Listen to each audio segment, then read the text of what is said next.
কোনটা তো হওয়ার কথা ছিল না, সার্টেন ব্রেকের জন্য, অল্প ব্রেকের জন্য। কারণ আমার জেনেটিক্স, এই তাহলে আমারও হার্ট ইস্যু হতে পারে। এখন যার মাসল ফ্যাসিয়া যত বেশি পাতলা, তত ফ্লেক্স করবে, তত বেশি মাসল মনে হবে টেন্স বড়। Welcome to the champion maker podcast. So our job is busting myths. আজকে আমাদের পডকাস্টের টপিক হচ্ছে জেনেটিক্স, এবং জেনেটিক্স কিভাবে fitness, lifestyle, health, body building সব কিছুকে ডমিনেট করে, সে সব কিছু থাকবে আজকের পডকাস্টে। আজকের episode number 20। So let's get started. তো দেখতে দেখতে জাফির আমাদের 20 এপিসোড হয়ে গেল। হ্যাঁ, তারপর আমরা কি রজত জয়ন্তী পালন করব? এটার একটা টার্ম আছে, 25 বছর হলে একটা, 50-এ একটা। আচ্ছা, যদি আমরা সাকসেসফুলি 30 এপিসোড পার করতে পারি, তাইলে আমরা একটা গিভঅ্যাওয়ে হবে নাকি? কেমন আইডিয়া? আপনারাই বলেন কেমন আইডিয়া। আচ্ছা, আপনারা কমেন্ট বক্সে জানাবেন যে একটা গিভঅ্যাওয়ে করা যায় কিনা, কিংবা আরেকটা কাজ করতে পারি কিন্তু, যে আমাদের যারা আমাদের পডকাস্ট শেয়ার করতেছে, আমাদেরকে ট্যাগ করতেছে, আমাদের রিলস ট্যাগ করতে শেয়ার করতেছে, কমেন্ট করতেছে, তাদের জন্য আমি তাদের থেকে লাকি দুজনকে আমি 6 মান্থের কোচিং অফার করতে পারি না? এইটা তো বেস্ট হয়। হেলথ সব থেকে বড় হচ্ছে গিফট হতে পারে। লাইক ধরেন 6 মান্থে তার কোচিং, তার নিউট্রিশন প্ল্যান, ট্রেনিং প্ল্যান অনলাইনে আমি ডিজাইন করব। এইটা অনেক একটা বড় গোল্ডেন অপরচুনিটি হতে পারে। সো তার জন্য আমরা দেখি আপনাদের কিরকম সাপোর্ট আমরা পাই, এবং 30 পর্যন্ত যাওয়া is also a big challenge for us. Right, সবকিছু অ্যারেঞ্জ করা এন্ড সো অন। সো আপনাদের সাপোর্ট ছাড়া কোনোদিনই পসিবল না। এবং আসলে কি দেখেন, এই যে আমরা চেষ্টা করতেছি টাইম বের করে মানুষকে অ্যাটলিস্ট পজিটিভ ইনফরমেশন দেওয়ার, প্রপার ইনফরমেশন দেওয়ার, এটা কিন্তু নট এ জোক। এটা অনেক বড় রেসপন্সিবিলিটি, কারণ আমার একটা ভুল ইনফরমেশন কিন্তু একটা মানুষের ক্ষতি করতে পারে। ডেফিনেটলি, কারণ আপনার ভিডিও দেখার আগে মানুষ এটা চিন্তা করে আমি একটা ফিটনেস রিলেটেড কন্টেন্ট দেখতেছি, সো এখান থেকে আমি হেলথ রিলেটেড যেই টিপসটা পাবো সেটা আমি হয়তো আমার লাইফে অ্যাপ্লাই করলে বেটার রেজাল্ট পাইতে পারি। এবং চতুর্দিকে এত পরিমাণ ভুয়া ফেক ইনফরমেশন দিয়ে ভরে গেছে যে মানুষকে কিন্তু খুব ইজিলি, খুব টাফ যে রিয়েল জিনিসটা মানুষকে বোঝানো। যে মানুষ কি মনে করে, মানুষ মনে করে ওয়েট কমাবো, ফ্যাট কমাবো, এটা মনে হয় 2 মাস 1 মাসই সম্ভব। বাট যদি আপনি রিয়ালিটি চেক দেন, তাহলে কিন্তু যে কোনো মানুষ 2-1 মাসে তার বডি ট্রান্সফর্ম করতে পারে না, আনলেস সে তার জেনেটিক্যালি স্ট্রং হয়, জেনেটিক পোটেনশিয়াল ডিফারেন্ট লেভেলে হয়, এবং অলরেডি তার প্রিভিয়াসলি মাসেল ম্যাস থাকে, এবং জেনেটিক্যালি তার বডি ক্যাপাসিটি তার বডির মধ্যে আছে যে ওই জায়গাটা যাওয়ার এই শর্ট টাইমের ভিতরে। সো আজকে আমাদের টপিক হচ্ছে জেনেটিক্স। ইয়েস। এন্ড অলসো এইসব কথাবার্তা বলার আগে এটা বলে রাখা ভালো যে ফিটনেস এটা তো একটা সেন্সিটিভ ইস্যু। মানুষজনের মনে একটা অনেক বড় গভীর দাগ কাটে। এরকম যারা মোটা, তারা এটা নিয়ে অনেক বেশি আনহ্যাপি থাকে। তারা চায় এনি হাউ যে কোনো উপায়ে করা যায় কিনা। সো তারা অনেক ডেসপারেট থাকে, এবং এটারই সুযোগ নেয় কিছু অসাধু ট্রেনার বা এই জিম সাথে যারা জড়িত আছে ফিটনেসের লোকজন। সো যার কারণে মিস ইনফরমেশন, কিছু অর্গানিক ফুড বিক্রেতা, এবং যার কারণে এই বাংলাদেশে এই আপনার প্রচুর পরিমাণে ফিটনেস রিলেটেড মিসকনসেপশন, এবং মানুষজন এটা অনায়াসে বিশ্বাস করে, বছরের পর বছরও চলে আসতেছে। সো সবকিছুই আর কি ব্রেকডাউন করি আমরা এই পডকাস্টগুলোতে। সো আজকে যেহেতু আমরা জেনেটিক্স নিয়ে কথা বলবো, সবার আগে আসা যাক জেনেটিক্স জিনিসটা কি। এটাকে যদি ব্রেকডাউন করি তাহলে মনে হয় জিন শব্দটা আমাদের কাছে আসে, যেটা হিউম্যান বডিতে থাকে, পার্সন টু পার্সন ভ্যারি করে, এক একজনের বডিতে এক এক রকম জিন থাকে। সো জেনেটিক্সের সাথে হেলথ কিভাবে কানেক্টেড, সো এই ব্যাপারে যদি একটু ইন্ট্রোডাকশন আলোচনা করি। আচ্ছা, জেনেটিক্সের যে ব্যাপারটা, জেনেটিক বলতে আমরা এটাই বুঝি যে আপনার বডির ক্যাপাসিটি। আচ্ছা, সহজ ভাষায়, একেবারে সহজ ভাষায়, যে আপনার বডির ওভারঅল ম্যাক্সিমাম ক্যাপাসিটি কতটুকু আছে, এটা ডিপেন্ড করে আপনার জেনেটিকের উপরে, যে আপনার জেনেটিক কতটুকু স্ট্রং। এটা হতে পারে ফিজিক্যালি, হতে পারে মেন্টালি। হ্যাঁ, এখন আমাদের পডকাস্টটা কিন্তু শুধু ফিটনেস রিলেটেড যে তাও না, আমরা কিন্তু এখানে মেন্টাল হেলথ, ফিজিক্যাল হেলথ, মানুষের লাইফ, কিভাবে আমরা লাইফ ইমপ্রুভ করতে পারি। যেমন ফিটনেসটা কিন্তু শুধুমাত্র এরকম না যে আপনি ব্যায়াম করলেন, আপনার 6 প্যাক আছে, আপনার বাইসেপ ট্রাইসেপ আছে, you look good, that's it. ব্যাপারটা এমন না। আপনি যদি ফিজিক্যালি ফিট থাকেন, আমার ধরে নিতে হবে আপনি মেন্টালি ফিট। আর যদি আপনি মেন্টালি ফিট না থাকেন, তাহলে কেমনে আপনি মেন্টাল হেলথকে বেটার করতে পারেন, সেইভাবে কিন্তু আমরা আগে বাড়তে পারি আমাদের এই ফিটনেসের মাধ্যমে। সেটাই আমাদের মিশন। এখন জেনেটিক বলতে আমরা বুঝি যে আমাদের বডির ক্যাপাসিটি, দ্যাট মিনস আমাদের বডি কতটুকু ম্যাক্সিমাম ক্যাপাসিটি আছে, ওইটা ডিপেন্ড করে আমার জেনেটিক কতটুকু ক্যাপাসিটি আছে। ধরেন কারো ফিজিক স্ট্রাকচার, কারো বডির মাসেল পুট অন করার, মাসেল গেইন করার অ্যাবিলিটি। তারপর আপনি সাপ্লিমেন্ট নেবেন, আপনার বডিতে সাপ্লিমেন্ট কাজ করার অ্যাবিলিটি। আপনি খাবার খাচ্ছেন, আপনার বডিতে আপনি প্রোটিন নিচ্ছেন মাসেল বিল্ড করার জন্য, এই প্রোটিন অ্যাবজর্পশন রেট কতটুকু থাকবে, আপনার জেনেটিক, আপনার বডির রিসিপ্টর কতটুকু আছে, হ্যাঁ, দেন আপনার বডির স্ট্রাকচার, আমাদের রোগবালাই, ডিজিজ, লাইক আপনি ফ্যামিলিতে যদি কারো ডায়াবেটিস থাকে বাবা মার, তাহলে তার সন্তানের ডায়াবেটিস হতে পারে। এই যে কিরকম স্পেসিফিক রোগগুলো আর কি বংশ পরম্পরায় জেনেটিক্স ওয়াইজ এগুলা হতে থাকে। যেমন ফর এক্সাম্পল আমি আমার নিজের দিয়ে বুঝাই, ওকে, আমার ফ্যামিলিতে হার্টের ইস্যু আছে, আমার বাবার হার্টের ইস্যু আছে, ওনার অলরেডি 2বার রিং পরানো। আমার ফ্যামিলিতে ডায়াবেটিস আছে, ব্লাড হাই বিপি আছে, আচ্ছা, আমার আম্মা আব্বা দুজনেরই হাই ব্লাড সুগার, ডায়াবেটিক, হ্যাঁ। যেটা আমাদের ফ্যামিলিতে আমরা যেটা ব্লাড ওয়ার্ক করে দেখছি ফ্রিকোয়েন্টলি, সেটা হচ্ছে যে আমাদের যেটা থাকে ওটা হচ্ছে গিয়ে হাই এলডিএল, আচ্ছা, ব্যাড কোলেস্টেরল, ব্যাড কোলেস্ট্রল। আমাদের কিন্তু কারোরই টোটাল কোলেস্ট্রল অনেক বেশি না, আচ্ছা, টোটাল কোলেস্ট্রল আমাদের ধরেন 120 নিচে থাকে, 120-20 কাছাকাছি থাকে, বাট আমাদের এলডিএলটা মোটামুটি আপনার 130-50 উপরেই থেকে যায়, মানে মিড রেঞ্জে। এটা প্রেফারড রেঞ্জটা কত, পারফেক্ট রেঞ্জটা? পারফেক্ট রেঞ্জ 100 নিচে থাকা, 100 এর নিচে, হ্যাঁ। সো এটা ল্যাব টু ল্যাব ভ্যারি করে, এক একটা ল্যাবে একটা রেঞ্জ দেখায়, আচ্ছা, বাট আমরা চেক করবো যে ল্যাবের হাইয়েস্ট রেঞ্জ আর মিড রেঞ্জ কত আছে, ওর মাঝখানে ওখানে আমি কতটুকু ঠিক আছি, এটা আমাদের মেইন হচ্ছে আমাদের তার দেখার মানে বিষয়। সে যেখানে গিয়ে টেস্ট করাচ্ছে সেই জায়গার মেট্রিকটাও আর কি বুঝতে হবে। রাইট, প্রত্যেকটা ল্যাবেরই ল্যাব মার্কার নাম্বার ডিফারেন্ট তারা শো করে। Okay, এটা কি মেশিনের কারণে যেটা তারা টেস্ট করতেছে? মেবি মেশিনের কারণে হতে পারে, অথবা ওই যে ন্যানোগ্রাম, সেন্টিগ্রাম কি একটা হিসাব করে তারা ইউনিটের উপরও, ইউনিটের উপরে, হ্যাঁ হ্যাঁ। আমি তো আর প্যাথোলজি ডাক্তার না, তো ডিটেল বলতে পারবো না। অলরাইট, সো যতটুকু এইভাবে আমরা দেখতে পারি যে আমাদের আসলে আমরা কোন রেঞ্জে কোথায় আছি। বাট ব্যাপারটা হচ্ছে যে আমার যেমন এলডিএল তো খারাপ কোলেস্ট্রল, আর এইচডিএল যেটা ভালো কোলেস্ট্রল, এইটা আবার আমার ভালো থাকে, বাট সামটাইমস আমার লাইফস্টাইল যখনই আমি একটু খারাপ করি, ধরেন আমি আমার এক্সারসাইজ থেকে একটু ব্রেকে আসি। আমি একটা ভালো এক্সাম্পল দিই, কয়েকদিন নাকি ঈদ গেল, এইবার আমি ঈদে এখনো ব্লাড ওয়ার্ক করিনি, ওকে, বাট ঈদের সময় দেখা যায় যখন আমি ব্যাড ইটিং করি, দেন বাইরে খাওয়া দাওয়া হয়, ফ্যামিলি যেহেতু আমার আছে, বাইরে খাওয়া দাওয়া হয়, এটা সেটা হয়, পার্ট অফ লাইফ। কিন্তু তখনই দেখা যায় যে আমার এইচডিএল কমে গেছে, আমার এলডিএল রেজ হয়ে গেছে। এটা কি অনেক সিগনিফিকেন্টলি হয়, মানে অনেক বেশি? হ্যাঁ, অনেক বেশি, এবং অনেক বেশি বলতে আমি মানে রাতারাতি ডিফারেন্স দেখতে পারি। ও, এরকমটা তো হওয়ার কথা ছিল না, সার্টেন ব্রেকের জন্য, অল্প ব্রেকের জন্য। কারণ আমার জেনেটিক্স, এটা আমার কেয়ারফুল থাকতে হবে, না আমার হার্ট ইস্যু হতে পারে। তো তার মানে এটা আপনার বলতে পারেন আপনার জন্য একটা স্পেশাল কেস। হ্যাঁ, এখন দেখা গেছে আমি একবার এই বিষয়টা নিয়ে এক সিনিয়র ভাই আছে আমার ডাক্তার, তার সাথে আমি ডিসকাস করতেছিলাম, তার নামটা আমি না বলি। ওকে, তো ওই ভাইয়া আমাকে বলতেছে তুমি তো মেবি স্টেরয়েড নাও, এটার জন্য মেবি তোমার এলডিএল এইচডিএল হাই আসছে। আমি বললাম যে ভাই, যেহেতু আমি প্রফেশনাল বডি বিল্ডিং করে আসছি, আমার রয়েড নেওয়া লাগছে, বাট আমি কিন্তু it has to be, but ব্যাপারটা হচ্ছে যে আমি কিন্তু অ্যাবিউজ করিনি, আমি ইউজ করছি। এবং সার্টেন কম্পাউন্ড আপনার অ্যানাবলিক স্টেরয়েড, সার্টেন কম্পাউন্ড আপনার এলডিএল রেইজ করে, হুইচ ইজ ট্রু, বাট যদি আপনি এরকম দেখেন যে অনেক মানুষ স্টেরয়েড ইউজ করে বাট তার এলডিএল অত হাই না, এটাও কিন্তু পাওয়া গেছে। আমরা কিন্তু অনেক অ্যাথলিটের ব্লাড ওয়ার্ক আমরা দেখি, কিন্তু আমার রিজনটা কি? আমার রিজনটা আমার ফ্যামিলি রিজনের কারণে। যখন আমি স্টেরয়েড ইউজ করতাম না, ন্যাচারালি ছিলাম, তখনও যখন ব্লাড ওয়ার্ক করতাম স্টিল সেম আমার এলডিএল বাইরে যেত, উল্টাপাল্টা লাইফস্টাইল করলে। সো আমি কখনোই আমার হেলদি ফুডের বাইরে যদি আমি খাই, আমার এলডিএল কিক আপ করে, ইভেন আমার ট্রাইগ্লিসারাইডও হাই হয়ে যায়। জেনেটিক, কিছু করার নেই, আমার বাবা মার মধ্যে আছে, আমার মধ্যেও আছে। তো বটম লাইন ইজ, এই যে প্রত্যেকটা মানুষের কিছু ইউনিক আইডিয়া থাকবে তার লাইফের নিয়ে, তার বডিকে একেবারে পুরো ফ্যামিলি টু ফ্যামিলি এরকম কিছু ইউনিক আমরা সাইড পাবো, যেটা কিনা কেবলমাত্র তার বডির ক্ষেত্রে আমরা দেখতে পাইতেছি। রাইট। এবং জেনেটিকের কারণে ধরেন আমরা বলি না যে আরে তুমি এত এক্সারসাইজ করো, তারপরে তুমি ডায়াবেটিস কেমনে বাজায় ফেললা। ওয়াসিম আকরাম ক্রিকেটার, আমরা সবাই নাম শুনছি, তার ডায়াবেটিস ছিল। কেমনে ছিল? তখন কিন্তু অনেক প্রশ্ন উঠছিল, ওয়াসিম আকরামের কেমনে ডায়াবেটিস হয়? অ্যাথলিট গাই, ফিটেস্ট গাই, সে এত সুন্দর করে বোলিং করতেছে, ব্যাটিং করতেছে, তার কেমনে ডায়াবেটিস হলো? জেনেটিক। আমরা সবচেয়ে বড় ভিকটিম হচ্ছি আমরা আমাদের জেনেটিকের, প্রতিটা মানুষ। এবং আমরা অনেক সময় বলি না যে রোগ বালে হইলে আমরা কিন্তু বলে ফেলাই যে পাপের ফল। হ্যাঁ, আসলে পাপের ফল টল কিছু না। রোগ বালাই মানুষ মানেই তো মানুষ একদিন দুনিয়াতে আসে, মানুষ চলে যাবে, বা রোগ বালাই মানুষের হইতেই পারে। আপনার জানতে হবে যে আপনার জেনেটিক কি সমস্যা আপনার ফ্যামিলিতে আছে, জিনিসগুলো আপনি আগে দেখতে হবে যে আপনার প্যারেন্টসের কি প্রবলেম আছে। আমরা যেটা করতে পারি যে কোনো কিছু তো আমরা ঠেকাইতে পারবো না, বাট আমরা ওইটাকে স্লো ডাউন করে আনতে পারি।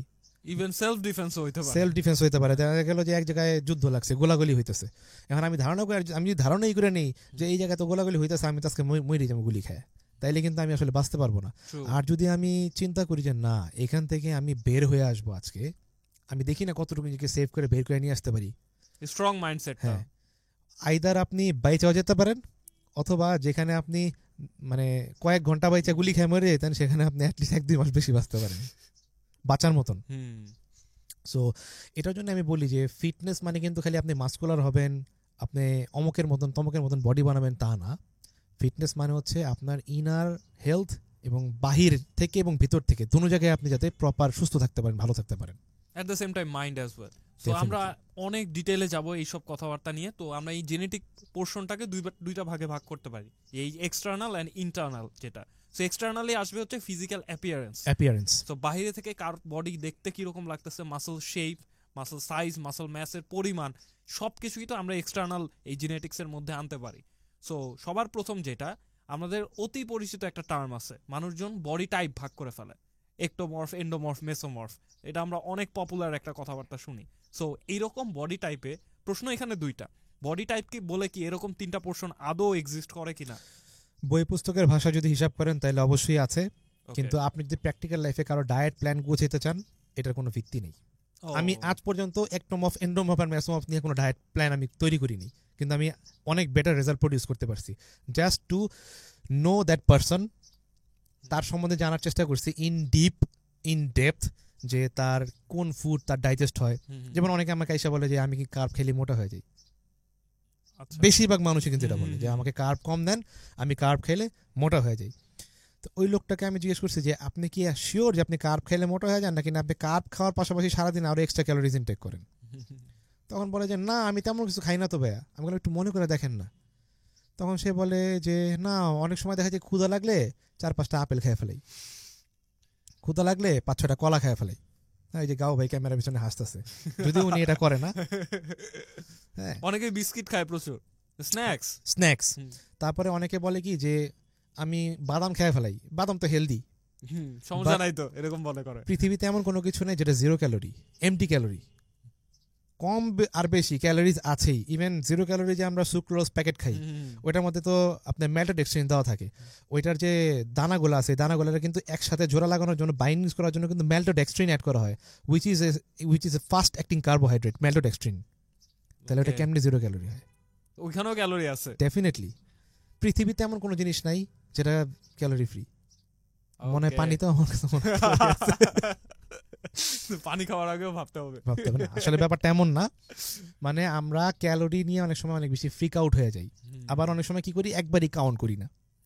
তো যেমন পানি খেতে গিয়ে যদি আমরা ক্যালোরি কাউন্ট করি তাহলে তো আমার মাথায় সমস্যা আছে।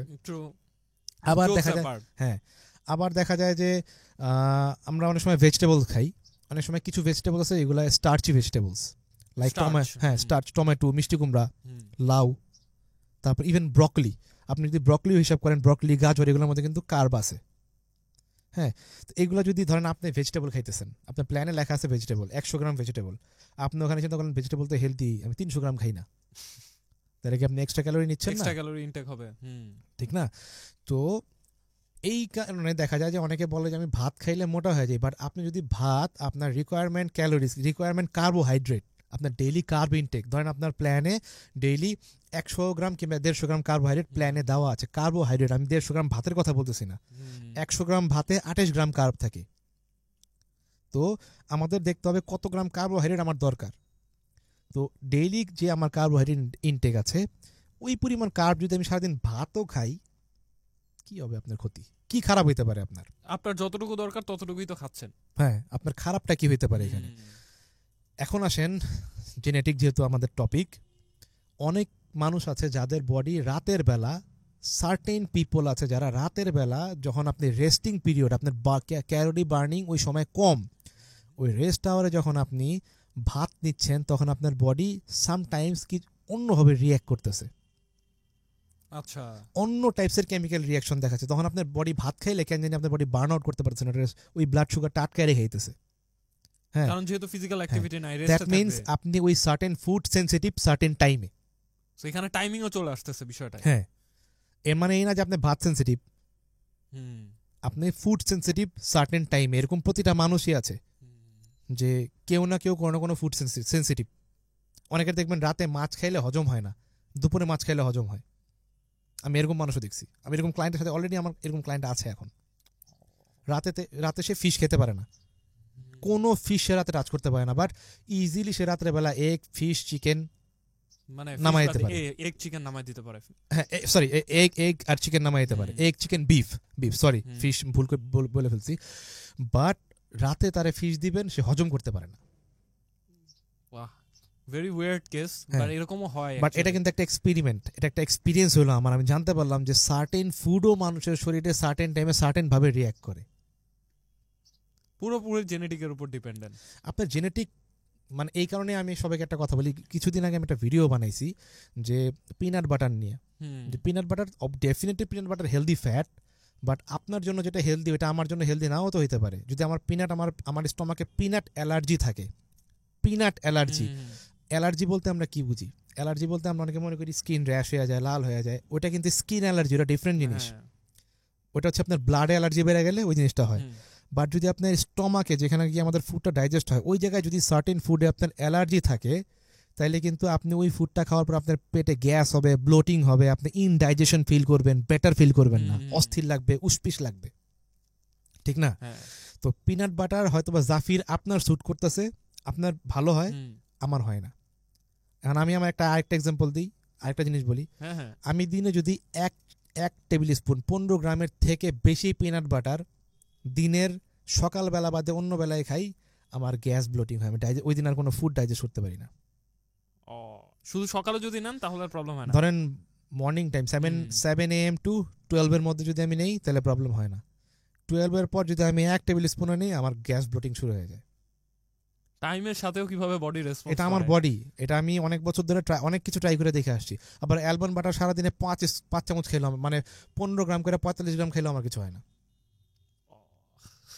অলিভ অয়েল আমি যদি দিনে 40 লিটারও খাই, কথার কথা নাকি লিটার, সরি 40 ml, লিটার না, বলতে বলতে পাগল হয়ে গেছে। তো 40 ml যদি আমি খাই, আমার কোনো গ্যাস ব্লোটিং হয় না। অলিভ অয়েল আমার জন্য ফ্যান্টাস্টিক জিনিস। আবার আরেকজন আছে আমারই অ্যাথলিট, ওর আবার অলিভ অয়েল খাইলে নাকি ব্লোটিং করে, 1 টেবিল স্পুনও সে নিতে পারে না। সো এই ক্ষেত্রে আমরা কি বুঝতে পারি? আমার জন্য অলিভ অয়েল হেলদি, ওর জন্য হেলদি না, যদিও অলিভ অয়েল ভালো। সো ফুডও যে খাবারগুলোকে আমরা জেনারেলাইজ করি যে এটা বোধহয় ভালো খাবার, সেটাও পুরো অনেক বেশি সাবজেক্টিভ। মানুষ তো মানুষ পুরো একেবারে আলাদাভাবে, যেমন পিনাট বাটার যারা সেল করে তারা হয়তো আমার উপরে খেয়ে পেয়ে যেতে পারে, বাট আমি কিন্তু এটা মানে এটাকে খারাপ বলিনি একবারও। না, ইট ইজ গুড ডেফিনেটলি। আমি বলছি যে অনেকের অ্যালমন্ড বাটার স্যুট করে, অনেকের পিনাট বাটার স্যুট করে। যার পেটে অ্যালমন্ড অ্যালার্জি আছে তা সে অ্যালমন্ড বাটার নিতে পারবে না। এখন আপনি তো জোর করে কোনো ফুডরে হেলদি বানায় পুশ করতে পারবেন না, সবার জন্য সবকিছু হেলদি হতে পারে না। যেমন ব্রাউন রাইস আর হোয়াইট রাইস, আমি মনে হয় না আমার কোনো অ্যাথলেটের জীবনে ব্রাউন রাইস খাওয়াইছি, কারণ আমি সবার প্ল্যানে ওই জিনিসটাই যেটা ইজি টু ডাইজেস্ট। ব্রাউন রাইসে এত পরিমাণে ফাইবার থাকে, এত পরিমাণে হার্শ ফাইবার থাকে, অনেকের পেটে এটা ডাইজেস্ট করতে সমস্যা হয়। বাট ডাক্তারের কাছে যাবেন, ডাক্তার কিন্তু আপনার ডায়াবেটিস কিংবা যে কোনো একটা সমস্যা হলে আপনাকে বলবে ব্রাউন রাইস খাইতে, কারণ ব্রাউন রাইস হেলদিয়ার হোয়াইট রাইসের থেকে। বাট কীভাবে healthier? Just for that fibre আপনি তো এটা ভেজিটেবল দিয়েও অ্যাড করতে পারেন। আবার যদি আপনি বলেন যে না হোয়াইট রাইস দ্রুত স্পাইক করে, আপনি যখন হোয়াইট রাইসের সঙ্গে চিকেন আর ভেজিটেবল অ্যাড করবেন, অলরেডি তো এটা স্লো ডাউন হয়ে যাবে। আপনি যদি এটার মধ্যে গুড ফ্যাট অ্যাড করেন, অলরেডি এটা স্লো ডাউন হয়ে যাবে। স্পাইক আপনার জানতে হবে যে কোন ফুডের সাথে কোন ফুড কম্বাইন করতে হবে। আপনার এমন লোকের থেকে প্ল্যান নেওয়া লাগবে যে লোক জানে যে কোন ফুডের সাথে কোন ফুড কম্বাইন করে দিলে আপনার একটা বেটার প্ল্যান সে প্রোভাইড করতে পারে। আপনি এমন লোকের কাছে যাবেন না যে মনে করেন বইয়ের মধ্যে দেখছে যে ব্রাউন মানে হেলদি, হোয়াইট মানে খারাপ, হ্যাঁ, পিনাট বাটার মানে গড, অ্যালমন্ড বাটার মানে খারাপ। আমরা অবশ্যই কিছু ফুড হেলদি, বাট হেলদি হইতে হবে কাস্টমাইজ, ম্যান টু ম্যান, পুরো vary man to man, person to person, genetic to genetic. So এইখানে ব্যাপারটা তাহলে যেটা দাঁড়াচ্ছে যে আমরা একটা পোর্শন পড়ি থিওরিটিক্যাল নলেজ, যেখানে আমাদেরকে বলে যে এরকমটা করলে এরকমটা হবে, বাট প্র্যাকটিক্যাল লাইফ টোটালি আলাদা। আমরা অ্যাজ লং এজ মানুষজন ডিল করতেছে, যেখানে দেখা যাচ্ছে এক একজনের বডিতে সব এক এক রকম রেসপন্স করতেছে, এটা তো থিওরিটিক্যালি বানানোও সম্ভব না যে আপনি কোন কোন মানুষ দেখে বুঝবেন যে আপনার এইরকম রেসপন্স, আনলেস হচ্ছে একেবারে অ্যাপ্লাই করা হচ্ছে। সো এটা শুনে ওই টপিকটা মাথায় আসে যে আমরা যে ট্রেডিশনালি বলি calorie surplus, calorie deficit, so এইটা যখন থিওরিটিক্যালি বলে যে মানুষজনের এই আপনার হচ্ছে এইটা প্রপার এই টিডিই এইখান থেকে হচ্ছে ক্যালোরি কমালে হচ্ছে ডেফিসিট হবে, বাড়ালে হচ্ছে সারপ্লাস হবে, বাট যখন ইনিশিয়ালি প্ল্যান ডিজাইন করা হয় তখন কি এটা কি একদম থিওরিটিক্যালি কারেক্ট বলা যায় যে এটাই আপনার জন্য হচ্ছে সারপ্লাস বা এটাই আপনার জন্য ডেফিসিট? আপনি যদি 100 লোকের প্ল্যান বানান, হয়তো বা একটা কিংবা দুইটা লোক পাবেন যার প্ল্যান আপনি যেটা লিখছেন এক্স্যাক্টলি ওটা কাজ করতেছে। That's the thing. কারণ ক্যালোরি ক্যালোরি কি? ক্যালোরি হচ্ছে একটা এনার্জি যেটা 3টা ম্যাক্রোনিউট্রিয়েন্ট থেকে আসে, প্রোটিন, কার্বস আর ফ্যাট, ইউনিটটা আর কি। ইউনিটটা। এখন ব্যাপার হচ্ছে যে প্রোটিনও তো একটা, মানে প্রোটিনেরও তো ক্যালোরি আছে 4 ক্যালোরি, কার্ব আর প্রোটিনের ক্যালোরি সেম, সেম। বাট দুইটা ক্যালোরি কি সেম কাজ করে আপনার বডিতে? না। একটা হচ্ছে এনার্জি আউটপুট, একটা হচ্ছে বিল্ডিং ম্যাটেরিয়ালস। আবার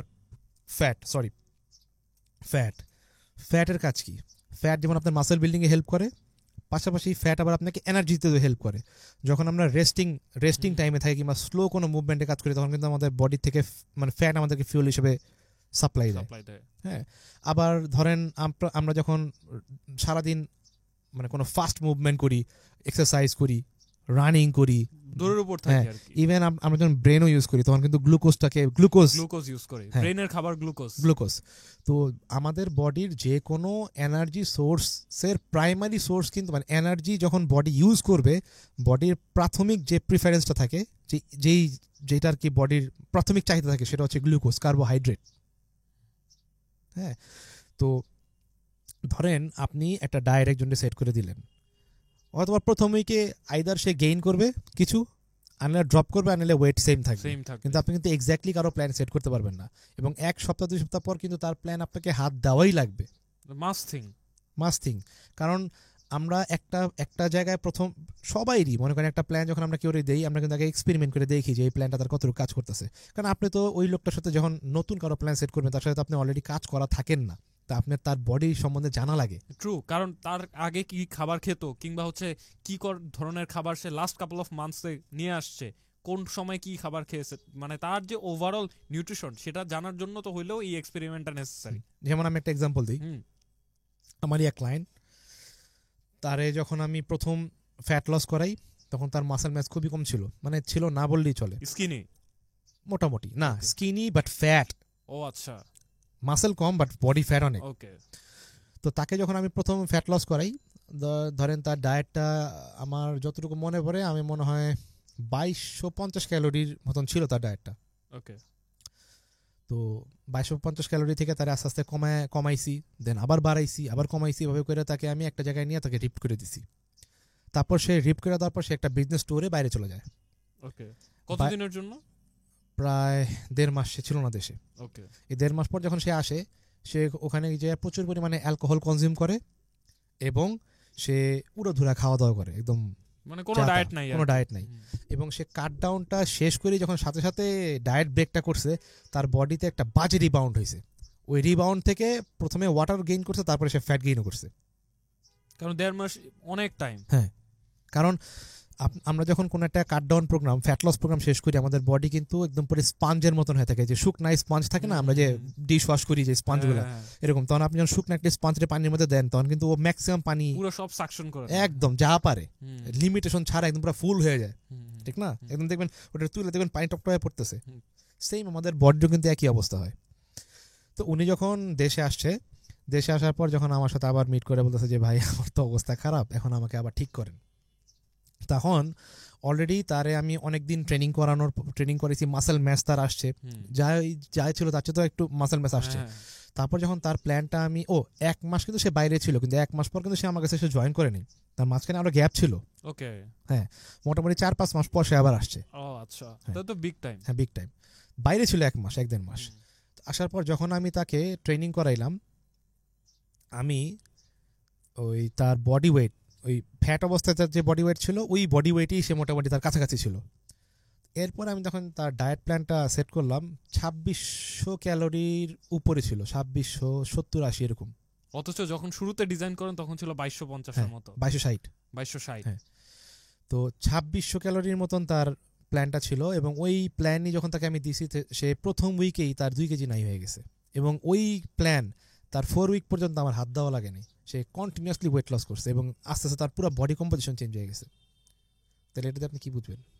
এই যে পুরো ক্যালোরির একটা পুরো ড্রাস্টিক চেঞ্জ আমরা দেখতে পাচ্ছি, যে একটা সময় সে ফ্যাট লসের জন্য ইউজ করেছে 2260, হ্যাঁ আরেকটা সময়ে সে ফ্যাট লসের জন্য ইউজ করছে 2600, হ্যাঁ, এবং ম্যাসিভ রেজাল্ট। এখানে একটা ব্যাপার আছে, আমি আবার তার রিকোয়ারমেন্ট ক্যালোরিটা চেক করছিলাম যে গুগল থেকে, ওই যে ক্যালোরি কাউন্টার দিয়ে, ওখানে আমাকে গুগল সাজেস্ট করছিল 2100 সামথিং ক্যালোরিজ, আমি দিয়েছি তাকে 2600 সামথিং ক্যালোরিজ।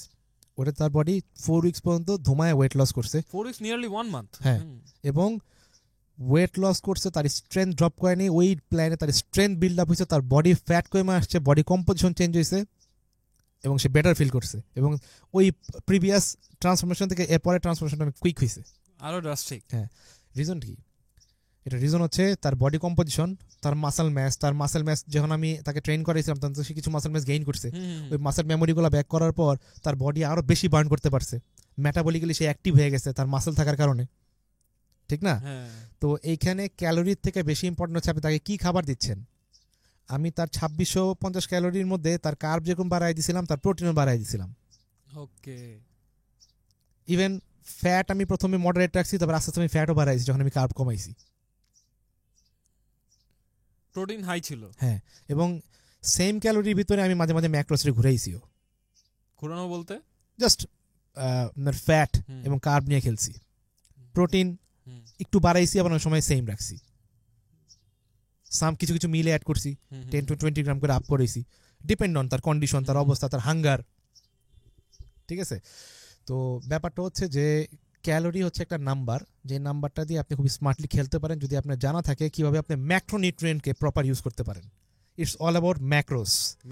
হ্যাঁ, ক্যালোরি তো একটা নাম্বার। এখন 2000 ক্যালোরি আমি আর জাফির আপনি মিলা যখন পিজা খাই ফেলাই, ধরেন আমার যে এখন কারেন্ট ডায়েট আছে, এই ডায়েটে ক্যালোরি যদি আমি কাউন্ট করি বেশি এই 3300-3400 ক্যালোরি হবে। আপনার যে ডায়েট আছে এরকমই হবে, কাছাকাছি, হয়তো আপনি আমার চেয়ে বেশি খাইতেছেন, 3500-3600-3700 হতে পারে আপনার। তো আমি আর আপনি যদি এখন দুইটা পিজা মেরে দিই, কিংবা একটা বড় লার্জ পিজা দুইটা মেরে দিই, অলরেডি তো আমাদের দিনের অর্ধেকের বেশি ক্যালোরি শেষ হয়ে যাবে, আমাদের 2500 ক্যালোরি হয়ে যাবে ওখান থেকে। দুইটা বড় পিজা মারলে পসিবল, দুটা বড় পিজার ফ্রেঞ্চ ফ্রাই যদি মেরে দিই পসিবল। তা ওখান থেকে আমরা পাইলাম কি নিউট্রিশনটা পাইতেছি, ক্যালোরি ছাড়া কিছু পাইনি। সো এটা খুব ইম্পর্টেন্ট যে আমরা কি খাচ্ছি, ম্যাক্রোনিউট্রিয়েন্ট, প্রোটিন, কার্বস আর ফ্যাট কতটুকু আমাদের প্ল্যানে আছে, এটা খুব বেশি ইম্পর্টেন্ট। অনেক ক্ষেত্রে দেখা যায় ক্যালোরিজ অনেক হাই ইনটেক হয়েছে, but mostly sugar or mostly fat, mostly oil. So সেগুলোর নিউট্রিশন ভ্যালু তো কম, বা সেইটার বডিতে ইম্প্যাক্ট তো অন্যরকম। So not about the calorie, it's all about the macros. Okay, পরবর্তীতে আমরা কথা বলতে পারি যেটা নিয়ে, সেটা হচ্ছে এই যে যারা মাসল বিল্ডিং করবে বা ফ্যাট লস করবে, অনেকেই আমরা দেখি যে 1 মাসে 10 কেজি কমিয়ে ফেলছে। অনেকে আবার কাছে আমরা শুনি সে হয়তো 3 মাস 4 মাস ধরে ওয়ার্কআউট করতেছে, ফ্যাট লস প্রোগ্রামিং আছে, 5-6 কেজি হয়তো রিডিউস করতে পারছে। সো এই যে এক একজন যে ফ্যাট লস করতেছে কিংবা মাসল বিল্ড করতেছে, এক একজনের রেজাল্ট আসতেছে এক এক রকম মাসে।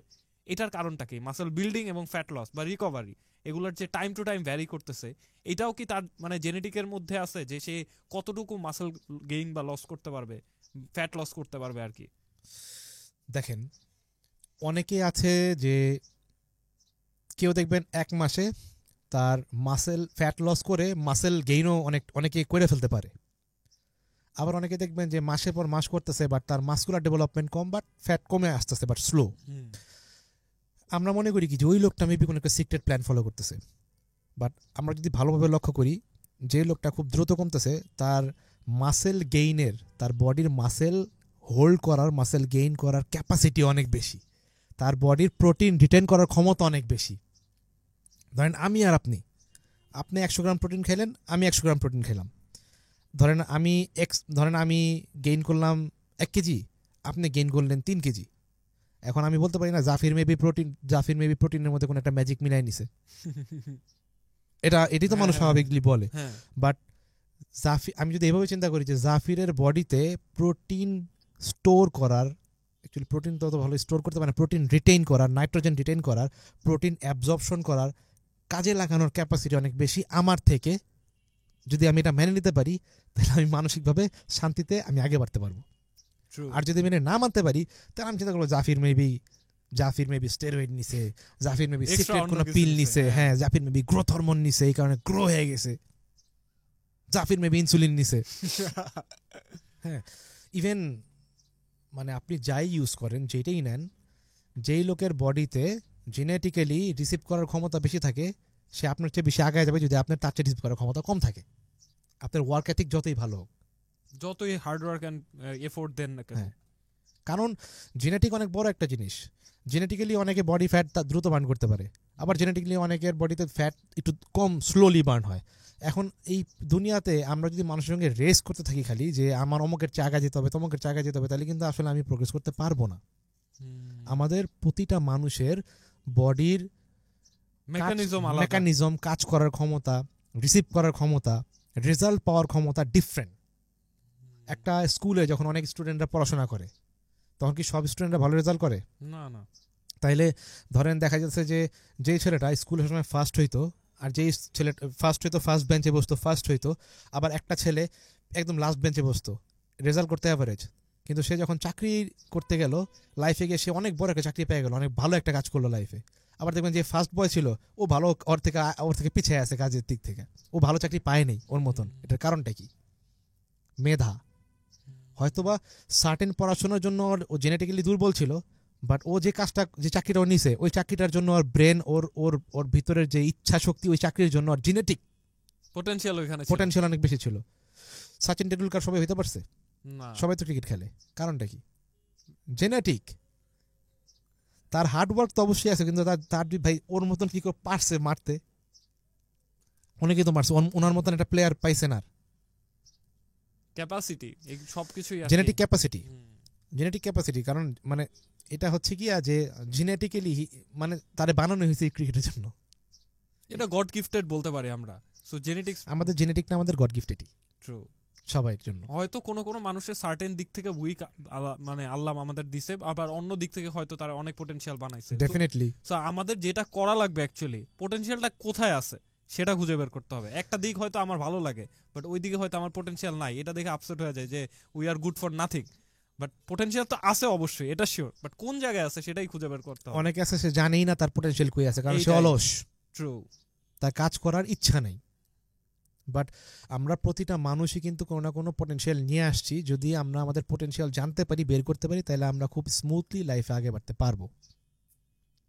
তো কামিং ব্যাক টু ফ্যাট লসের ক্ষেত্রেও আমরা প্রতিটা মানুষ ডিফারেন্টভাবে ফ্যাট বার্ন করি। হ্যাঁ, আবার দেখবেন কারো লাভ হ্যান্ডেলের ফ্যাট দ্রুত যায়। লাভ হ্যান্ডেল মানে হচ্ছে কোমরের পিছনের যে অংশটা, হ্যাঁ লোয়ার ব্যাক এরিয়াতে। আবার অনেকের দেখবেন ওই জায়গা তাড়াতাড়ি চলে যায়, চেস্টের ফ্যাট রয়ে যায়। এটা আমার প্রবলেম। লাভ হ্যান্ডেল হচ্ছে অনেক স্টাবর্ন হয়ে থাকে, একবারে শেষে গিয়ে লাভ হ্যান্ডেল। যেমন আপনি আমাকে বলছিলেন যে আপনি জেনেটিক্যালি আপনাদের সবাই বডিতে হ্যাঁ এই লোয়ার ব্যাক এরিয়াতে ফ্যাট থেকে বাবা দাদা একদম চাচা থেকে শুরু করে সবার এটা আছে। আপনার প্রেপ যখন আমরা করাইছিলাম, আর আপনার প্রেপেও কিন্তু ওই লোয়ার ব্যাকটা সবাই শেষেই গিয়ে শ্রেড একদম সবার শেষে, একদম অলমোস্ট লাস্ট 4 উইকস এর দিকে মনে হয়ে গেছে। তো এটার কারণ কি? আপনার তো অন্যান্য বডি পার্টের তো একদম পুরো লিন হয়ে আসছিল, ওই জায়গাটা আপনার জেনেটিক।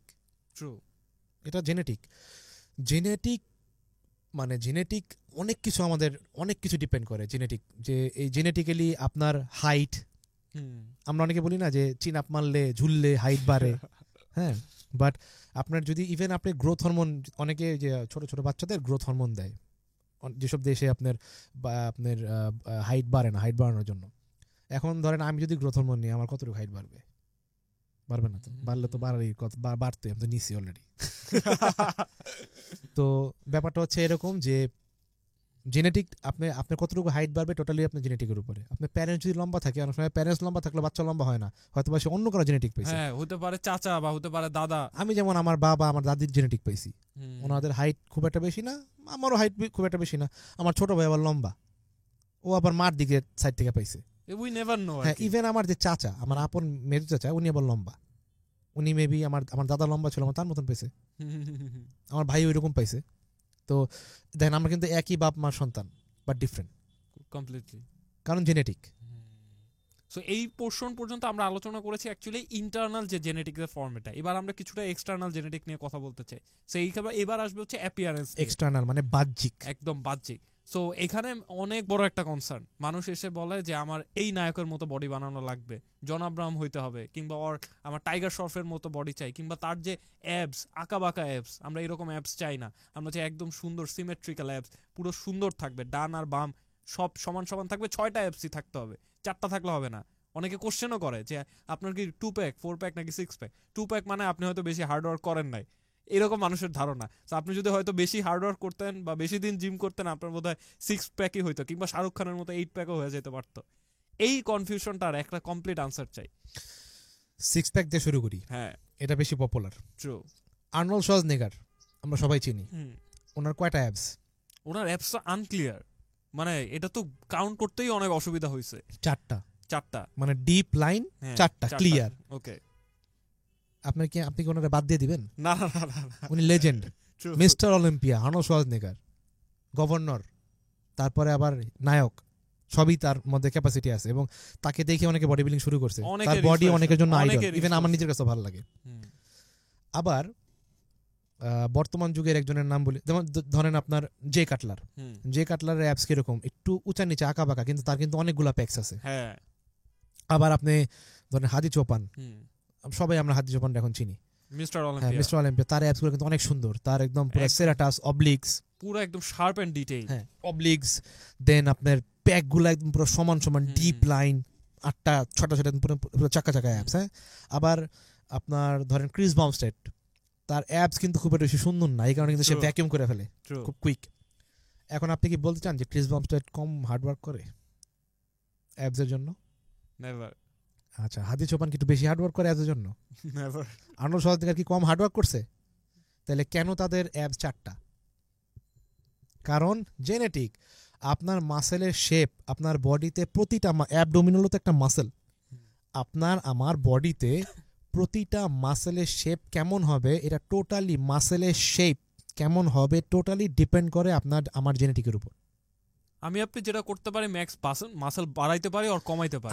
আপনি যেটা করতে পারি, আমাদের যেই শেপটা আছে এই শেপটার উপরে আমরা কাজ করে এটা ডেভেলপ করে আনতে পারি। শেপ আমার পক্ষে আপনার পক্ষে কোনোদিনও চেঞ্জ করা সম্ভব না। আপনার বাইসেপ দেখি, আমার বাইসেপ দেখাই, আপনার আমার বাইসেপ কি সেম মিলে? না, কারণ কি? জেনেটিক, পুরো মাসল শেপই আপনার শেপ আলাদা। একরকম, আমার শেপ হ্যাঁ। একরকম। এখন আপনি যদি বলেন যে না আপনার মতন আমার বানাইতে হবে, আমি কিন্তু আমার মতন আপনার বানাই দিতে পারবো না। এটা অনেকেই মনে করতে পারে যে না লোকটা মেবি অহংকার করতেছে। আমার আপনার শেপ সেম না। আমি যদি এখন চাই যে রনি কলম্যানের মতন কিংবা আর্নল্ডের মতন একদম পুরো গোল পিক বাইসেপ বানাবো, আমার হবে না। আমার বাইসেপ ওদের মতন এত পিক আলাদা হয়ে যায় না। আমাদের আনোয়ার ভাইয়ের আর্ম দেখছেন, তামির আনোয়ার ভাই, আমাদের বাংলাদেশের ফার্স্ট IFBB প্রো আনোয়ার ভাই, উনি ওনার আর্মস যখন ফ্লেক্স করে, ওনার হাত যখন এভাবে নিচে রাখে, ওনার হাত তো বড় লাগে না, কিন্তু যখনই আনোয়ার ভাই ফ্লেক্স করে ওনার হাত মনে হয় কি 3 ইঞ্চি বেড়ে গেছে উপর থেকে নিচ থেকে, কারণ সেপারেশন। আনোয়ার ভাই বাইসেপ আর ট্রাইসেপে যে একটা সুন্দর সেপারেশন আছে, আমার মনে হয় না বাংলাদেশে কারো এরকম এত সুন্দর সেপারেশন আছে। আমার কাছে খুবই ভালো লাগে। আগে চিন্তা করতাম যে আনোয়ার ভাইয়ের মতন যে সেপারেশন করতে পারতাম, বাট মানে এটা মাথার মধ্যে ঘুরতো, কারণ আমি জানি যে এটা ওনার জেনেটিক শেপ, বাট মনের ভিতর তো মানুষের একটা চাহিদা থাকতেই পারে, আমি অ্যাজ এ হিউম্যান।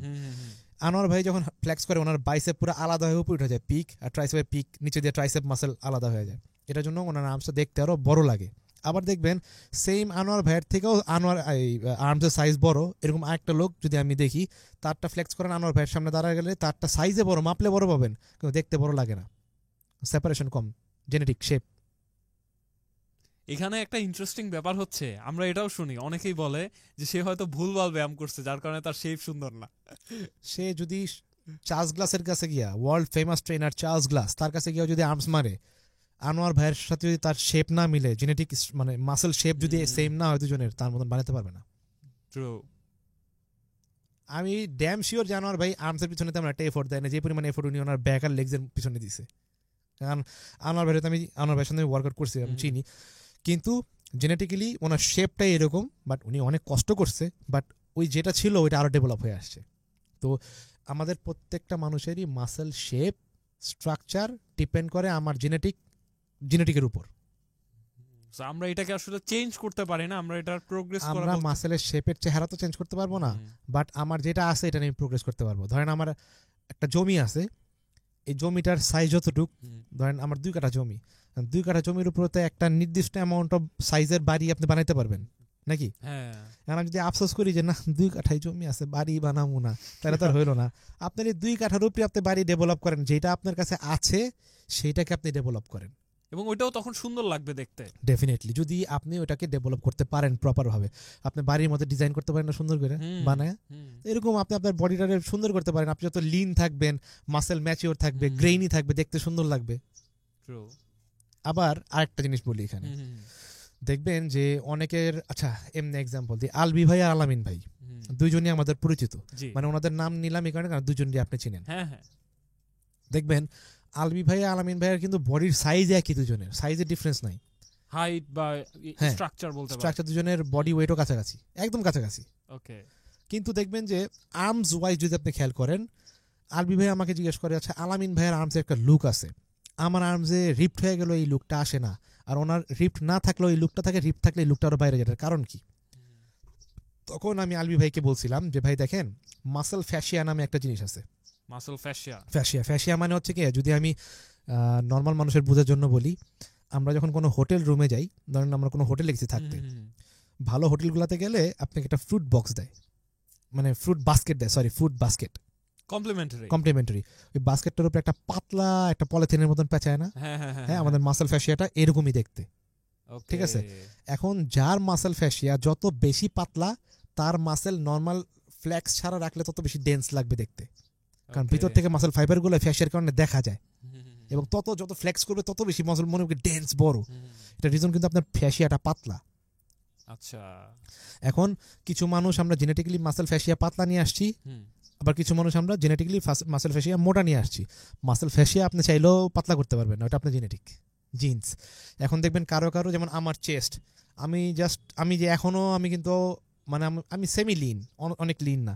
আপনি আমার চেস্ট এখনো যদি ফ্লেক্স করি আমার চেস্টের ফাইবার দেখা যায়, কারণ আমার জেনেটিক্যালি আমার চেস্টের মাসল ফ্যাশিয়া অনেক পাতলা। চেস্ট ফাইবারের কথা শুনলেই তো আমাদের জোয়েস্থেটিক্স এর কথা মনে চলে আসে, তার মাসল ফ্যাশিয়া অনেক পাতলা, অনেক অনেক।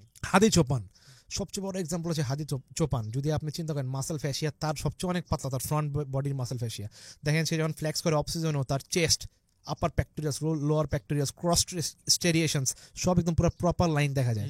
রিজন কি? ওই সেই মাসল ফ্যাশিয়া। এখন ওই যেমন হানি র্যামবর্ডের বলে না যে FST7 মাসল ফ্যাশিয়াল স্ট্রেচিং 7, তো যখন ওই যে উনি যখন ফ্লেক্স করে, আমরা ফ্লেক্সটা কেন করি? হার্ড ফ্লেক্সটা কারণ যত বেশি ব্লাড পুশ করতে পারে মাসল ফ্যাশিয়াতে, মাসল ফ্যাশিয়া পুশ করে তো ব্লাডটা চলে আসে, তত বেশি মাসল ডেন্স হয়।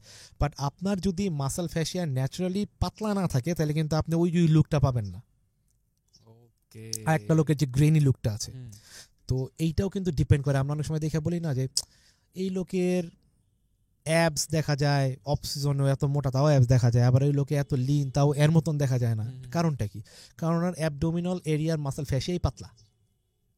ওকে, প্রতিটা মানুষের কিন্তু আবার সব বডির সব পার্টের মাসল ফ্যাশিয়া কিন্তু আবার পাতলা হয় না।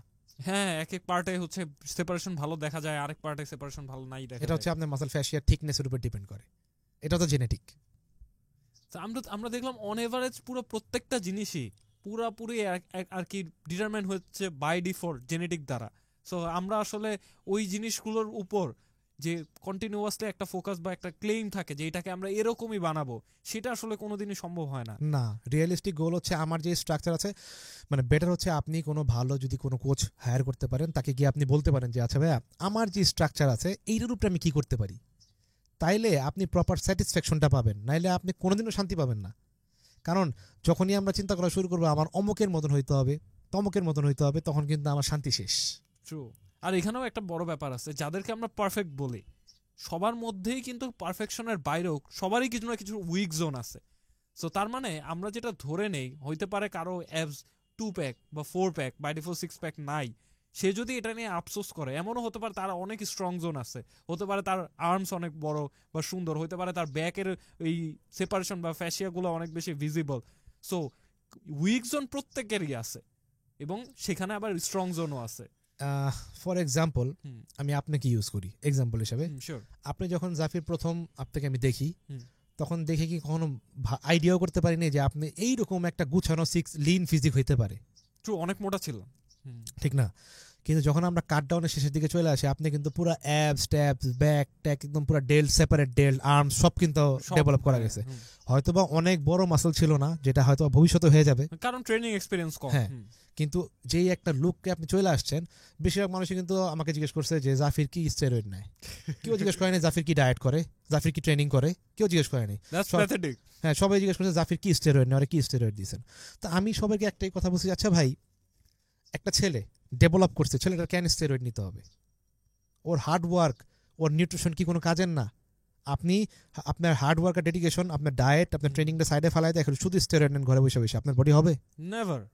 যদিও জাফির কিন্তু ন্যাচারালি ওই ট্রান্সফরমেশনটা করছিল কম্পিটিশনের জন্য, হুম। যেটা করতেও সাহস লাগে।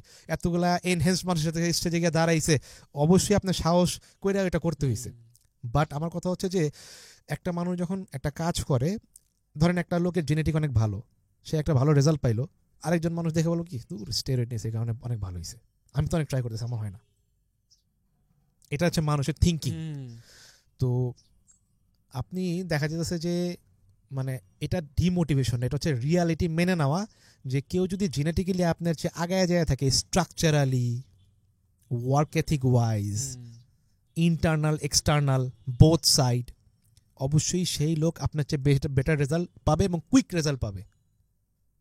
হ্যাঁ, আবার অনেক সময় দেখা যায় অনেকের জেনেটিক ভালো, সব কিছু ভালো, সব রেজাল্ট পাইছে, কিন্তু তার বডির অর্গ্যানের ক্যাপাসিটি কম। দ্যাট মিনস তার অর্গ্যান যেমন রিসিভ করতে পারে ওরকম তাড়াতাড়ি ড্যামেজও হয়। তাহলে কিন্তু যে লোকটা স্লো আগে বাড়তেছে তার চেয়ে কিন্তু তার ব্যাপারটা অনেক রিস্কি, এর চেয়ে কিন্তু স্লো লোকটা ভালো। সাস্টেইন নাই করতে পারে হ্যাঁ। পরে। এটার জন্য আমি সবাইকে বলি যে এখন আপনার প্রশ্ন আসতে পারে যে আমি কেমনে বুঝবো আমার জেনেটিক্যালি কোন কোন সাপ্লিমেন্ট আমার জন্য ভালো হতে পারে, কোন অ্যানাবলিকটা আমার জন্য ভালো হতে পারে, কোন ফুডটা ভালো হতে পারে। ব্লাড ওয়ার্ক করেন, blood test. Blood test, blood test, হ্যাঁ। ব্লাড টেস্ট করেন। এবং আমি ব্লাড ওয়ার্কটা এই কারণে বলি কারণ ব্লাডটা টেস্ট করার পর কিন্তু ব্লাডটা ওয়ার্ক করে দেখতে হয়। হ্যাঁ, যারা ল্যাবে কাজ করে, তো ব্লাড টেস্ট করে আপনি ওইটাই আগে দেখেন এবং একটা ভালো তার কাছে নিয়ে যান যার আইডিয়া আছে ব্লাড ওয়ার্ক সম্বন্ধে, যে ব্লাড ওয়ার্ক রিড করতে পারে, ওই মানুষের কাছে নিয়ে যান, কারণ সেই আপনাকে রাইট গাইডলাইনটা দিতে পারবে। সেটা ডক্টর হতে পারে, ট্রেনার হতে পারে, নিউট্রিশনিস্ট হতে পারে, ফিজিওথেরাপিস্ট হতে পারে। হ্যাঁ, হোয়াট এভার আপনার স্পেসিফিক না, ফিজিওথেরাপিস্ট হইতে পারে, মানে স্পেসিফিক কারণ হিসেবে ব্লাড ওয়ার্ক, যে কেন দেওয়া হয়েছে ব্লাড ওয়ার্কটা। ঠিক আছে, অনেকে দেখা যায় যে তার শরীর বাড়ে না, সে শুকায় গেছে, সে ডাক্তারের কাছে যায় ডায়েট আনতে। ডাক্তার কিন্তু ডায়েট দেওয়ার জন্য না। আপনি যদি সুস্থ সবল হন, আপনার ফিজিক ডেভেলপ করতে চান, আপনাকে ডায়েট দিবে আপনার স্পোর্টস নিউট্রিশনিস্ট। ট্রু, যার আইডিয়া, নিউট্রিশনিস্ট। হ্যাঁ, স্পোর্টস নিউট্রিশনিস্ট, ডায়েটিশিয়ান না, ডায়েটিশিয়ান রোগীদের জন্য, স্পেশাল পপুলেশনের জন্য। ধরেন আপনার কোনো সিভিয়ার রোগ আছে, রোগ যেটা ক্যান্সার, হ্যাঁ হতে পারে, ক্যান্সার হতে পারে আপনার ডায়াবেটিস আছে, হইতে পারে আপনার সিভিয়ার কোনো স্টমাক ইস্যুস আছে, সেক্ষেত্রে আপনি ডায়েটিশিয়ান দেখাতে পারেন। যদিও আমাদের বাংলাদেশে ডায়েটিশিয়ানরা মাশাআল্লাহ আলহামদুলিল্লাহ, সে ব্যাপারে আরো একটা পডকাস্ট পুরো ডিজাইন করা পসিবল 100%। কারণ তারা যেটা করতেছে আমাদের জাতিটা ডিস্ট্রয় করে দিতেছে আস্তে আস্তে, যেটা যেটা আসলে করাটা ঠিক না। বাহিরের দেশে যারা ডায়েটিশিয়ান আছে তাদের নিউট্রিশনাল নলেজ আর আমাদের ডায়েটিশিয়ানদের নলেজ অনেক ডিফারেন্ট। ইজ ইট বিকজ তারা যে পড়াশোনাটা করে সেটা, নাকি না। তারা যে ওয়ার্ক লাইফটা লিড করে সেটা? ইজ ইট বিকজ তারা যেখানে আছে সেখান থেকে বের হতে চায় না, নলেজ আপডেট করতে চায় না। বইয়ে যা পড়ছিলাম ওই পর্যন্ত, থিওরিটিক্যালের মধ্যে হ্যাঁ সীমাবদ্ধ ওই পর্যন্ত, থাকে। এবং 50 বছর আগের যে বইয়ে যে নলেজ ছিল ওইটাই এখন নিয়ে পড়ে রয়েছে। তাহলে ডেফিনেটলি এটা নিয়ে আলাদা একটা পডকাস্ট ডিজাইন করতে হচ্ছে। ডেফিনেটলি। এবং আপনারা যদি কেউ জানতে চান ডায়েটিশিয়ান নিয়ে কোনো কিছু, কিংবা আপনি যদি চান কোনো ডায়েটিশিয়ান আমরা পডকাস্টে আনি, হ্যাঁ, আমরা আনবো ইনশাল্লাহ। বা ডায়েটিশিয়ান ভার্সেস নিউট্রিশনিস্ট, এরকম একটা পুরো হোল ডিসকাশন আমরা করতে পারি। জোস, গুড আইডিয়া। জাফিরের ব্রেন কিন্তু এখন পুরো একদম on point. Okay, so lastly আমরা আবার একটু ইন্টারনাল জেনেটিক্স এর ব্যাপারে কথাবার্তা বলতে চাই, যে একদম প্রাইমারি কনসার্ন, যে অনেকে বলে হার্ট গেইনার একটা টার্ম। কিছু কিছু মানুষ নাকি হার্ট গেইনার, তারা অনেক খাবার খাচ্ছে, প্রপার ম্যাক্রোনিউট্রিয়েন্টও নিচ্ছে, তারপরও নাকি গেইন করতে পারে না। এদের নিয়ে কি বলবেন? আমাকে যদি কেউ হার্ট গেইনার সম্বন্ধে জিজ্ঞেস করে, আমি হার্ট গেইনার বলবো না, বলবো যে তার বডি হয়তো বা, ধরেন হার্ট গেইনারের কয়েকটা এক্সাম্পল আছে। দেখবেন যে হার্ট গেইনার বলে নিজের, সে বলে আমার তার অনেক ক্ষুধা লাগে, অনেক খাইতে পারে। হ্যাঁ, কি খাইতে পারে? বার্গার আর পিজা। আপনি দেন আর 200-300 গ্রাম রাইস আর 150 গ্রাম চিকেন দেন, দেখেন কয়টা মিলে সে কয়দিন চলতে পারে। ঠিক আছে, এখানে হার্ট গেইনারের মধ্যে পার্থক্য, আপনি এনাফ প্রোটিন নিচ্ছেন না, নাম্বার 1। এটা একটা রিজন। এনাফ প্রোটিন নিচ্ছেন না, আপনার body enough food, enough macronutrient পাচ্ছেন না, বিল্ডিং ম্যাটেরিয়াল পাচ্ছে না, দ্যাটস ওয়াই আপনার বডি গ্রো করতে পারতেছে না। এটা হচ্ছে একটা রিজন। রিজন নাম্বার 2 হচ্ছে আপনার বডিতে সব কিছু আপনি দিচ্ছেন, কিন্তু আপনার বডি জেনেটিক্যালি ক্যাপাসিটি কম প্রোটিন অ্যাবজর্পশন করার, রিসেপ্টরও কম। সেক্ষেত্রে আপনি গেইনও করতে পারবেন কম। হ্যাঁ, আবার অনেকের দেখা যায় পেটে গুড ব্যাকটেরিয়ার পরিমাণ কম, গাট হেলথে প্রবলেম।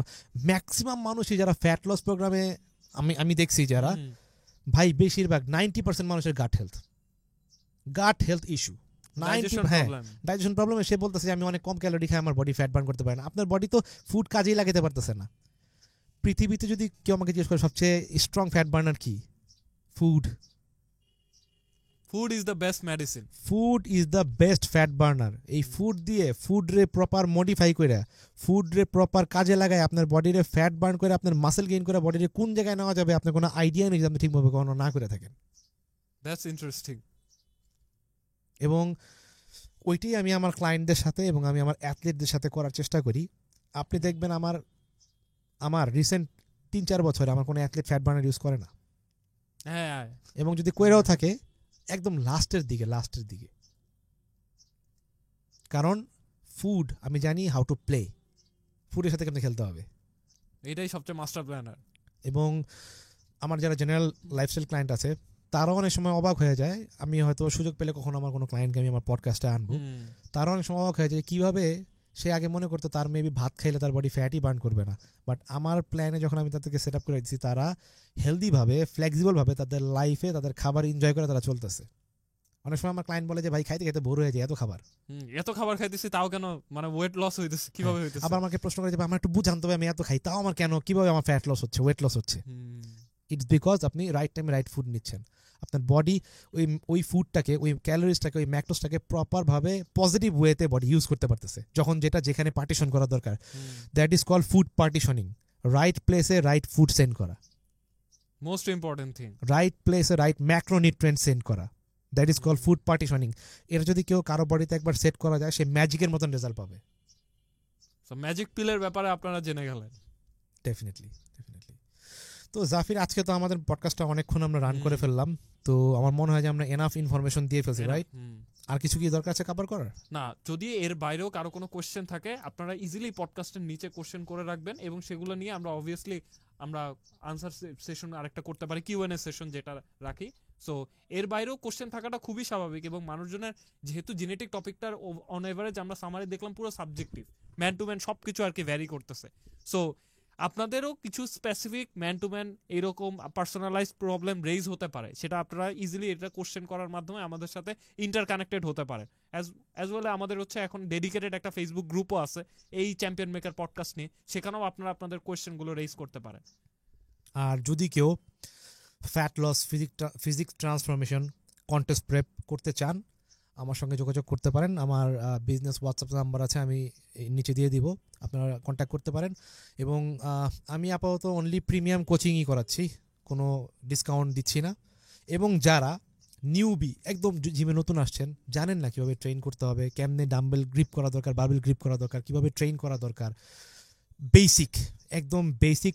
কারণ আমি মনে করি যে অ্যাডভান্স লেভেলে যাওয়ার জন্য আগে সবার আগে আমাদের বেস লাইন ঠিক করা দরকার। বেসিক যে জানবে না সে কখনো ভালো জায়গায় যেতে পারে না। Foundation is the right word. যদি কেউ চান ফাউন্ডেশন ঠিক করতে, আপনারা জাফিরের সাথে কন্ট্যাক্ট করতে পারেন।